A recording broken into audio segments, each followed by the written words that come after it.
Hi అండి, welcome to Deviji channel. ఈరోజు మా కర్రీ వచ్చేసి బీరకాయ కర్రీ.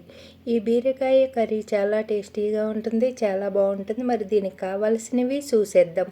ముందుగా నేనైతే 2 బీరకాయలని కట్ చేసుకున్నా, అలాగే 2 ఆనియన్స్, ఒక 5-6 పచ్చిమిర్చి, కొద్దిగా కరివేపాకు, ఇంకా పోపు దినుసులకు ఆవాలు, జీలకర్ర, మినపప్పు. ముందుగా ఒక గిన్నె తీసుకుని స్టవ్ పై పెట్టి స్టవ్ ఆన్ చేసుకుని 2 టేబుల్ స్పూన్లు ఆయిల్ అనేది వేసుకోవాలి. చూడండి ఇలా నేనైతే ఇది కుక్కర్లో వేసుకుంటున్నాను. ఎందుకంటే మార్నింగ్ అప్పుడు మనకి హడావుడి ఉంటుంది కదా, స్కూల్ టైం అవుతుంటాయి, ఆఫీసుల టైం అవుతుంటాయి.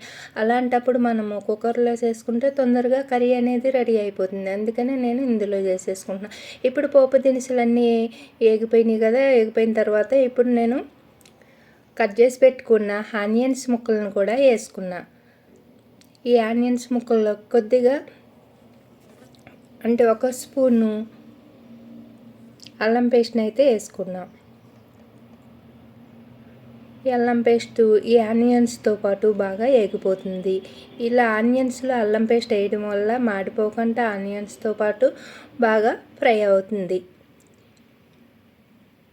మనము డైలీ అల్లం పేస్ట్ తీసుకోవడం వల్ల హెల్త్కి కూడా చాలా మంచిది.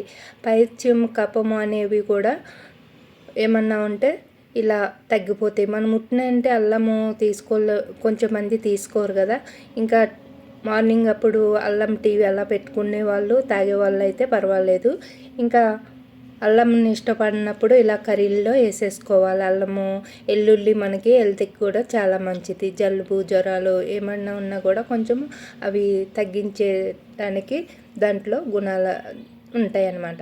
ఇప్పుడు మనము ఆనియన్స్ కూడా బాగా వేగిపోయినాయి. ఇప్పుడు మనం ముందుగా కట్ చేసి పక్కన పెట్టుకున్న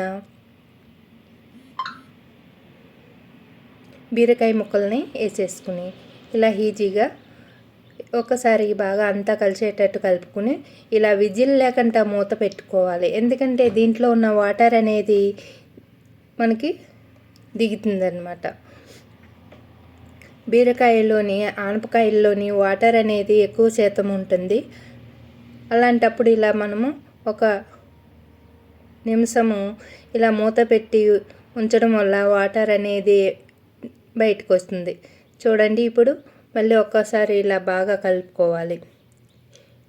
ఇలా కలుపుకున్న తర్వాత మనం తినేదాన్ని పెట్టి నేనైతే కొద్దిగా 1 స్పూను సాల్ట్, 1 స్పూన్ కారం, చిటికెడు పసుపు, చిటికెడు గరం మసాలా అయితే వేసుకున్నా. ఇలా వేసుకున్నంత బాగా కలిపి మళ్ళీ 1 నిమిషం మళ్ళీ మూత పెట్టి చూడండి, ఇలా తీసి కలిపేటప్పటికి దాంట్లో ఉన్న వాటర్ అంతా ఇలా అయితే వచ్చింది. ఈ బీరకాయలోకి వాటర్ ఎక్కువ శాతం పడదు. మళ్ళీ ఇలా కొంచెం సేపు ఫ్రై చేసుకున్న తర్వాత వాటర్ అంతా ఎగిరే వరకు ఇలా ఫ్రై చేసేసుకోవాలి.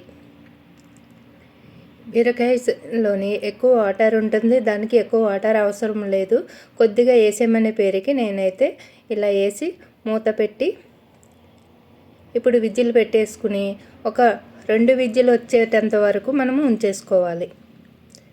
చూడండి, ఇలా మూత పెట్టి విజిల్ పెట్టి 2 విజిల్ వచ్చిన తర్వాత స్టవ్ ఆపేసుకుని ఆవిరిపోయిన తర్వాత 1 నిమిషం తర్వాత ఆవిరిపోయిన తర్వాత ఇలా మూత తీసి చూడాలి. చూడండి, అంతేండి, ఎంతో టేస్టీ అయిన ఈ బీరకాయ కర్రీ రెడీ అయిపోయింది. ఈ బీరకాయ కర్రీని మనకి పచ్చిమిలో కూడా వాడతారు కదా, జ్వరాలు వచ్చినప్పుడు కూడా ఈ బీరకాయ కూర తినచ్చు. అంతేకాదు బాలింతలకు కూడా బీరకాయ కర్రీ అనేది పెడతారు. ఎంతో టేస్టీ అయిన ఈ కర్రీ రెడీ అయిపోయింది. నచ్చితే లైక్ ఇవ్వండి.